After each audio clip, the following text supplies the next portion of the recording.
Next, let's take a look at how to create cameras in 3ds Max. Now, 3ds Max has two main types of cameras, physical cameras and standard cameras. Now, the move is towards physical cameras, but we're going to take a look at both. We're going to start off with standard cameras. So we can create cameras in one of two places. We can go into our Create panel, and under Cameras, we have Physical, Target, and Free. And we also have the same under the Create menu. If we go into Cameras, we have Free, Target, and Physical. Now, Free camera and Target camera are basically the same type of camera. The only difference is that one has a target and one doesn't. So let me show you the difference between those. I'm going to go out to my top view here. Let's go ahead and create a target camera. So this is a standard 3ds Max camera. And so all I have to do is left click and drag. When I left click, it creates a camera.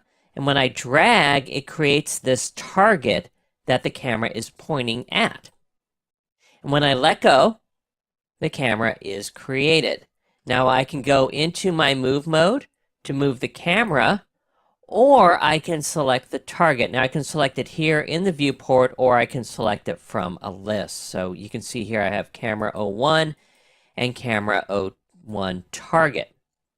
Now if I want to create a free camera, that's basically the same thing but without the target. So if I create a free camera, I just hover over a viewport. In this case, it's probably better to hover over a front or a left viewport and left click. And you can see that this camera comes in, but when I move it, it's not constrained to that target.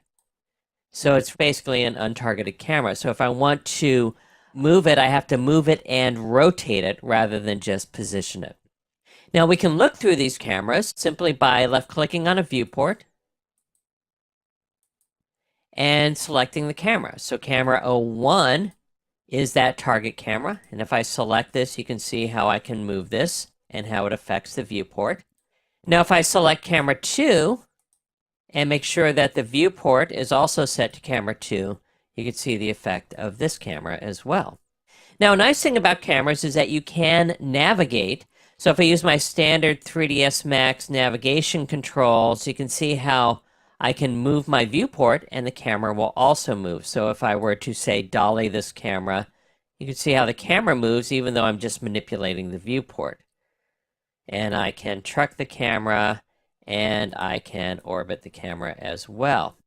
Now I'm going to go ahead back to camera 1 and I'm going to go into camera 1 here in the viewport and select it as well.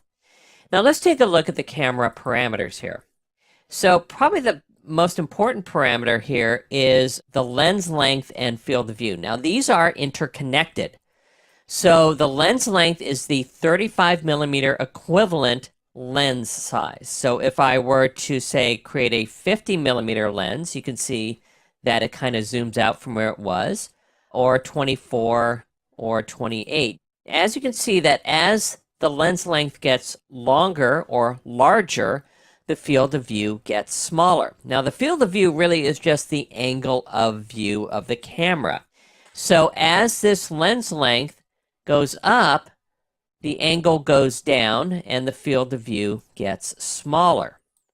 And these are interconnected. Now we can also change the type of camera that we have from target to free. So if you've created one and you want to switch over to the other, you can always do that right here in the Modify panel. Now, in addition to this, we have ranges for environment. So this is more for visual effects. So we can basically create ranges for the camera to see. And probably a more visible one of this is called a clipping plane. So if I do clip manually, notice how this little red box comes up in terms of far clip. So if I bring that way back, you can see how I'm starting to obscure parts of the scene in that viewport.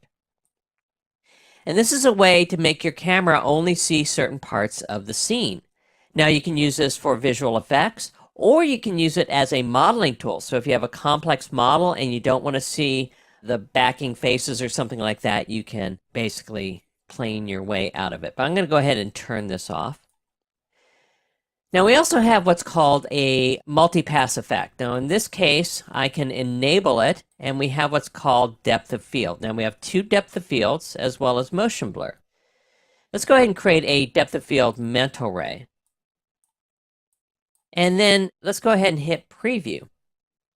Now this isn't really showing what we need, but what we want to do is go ahead and lower the f-stop.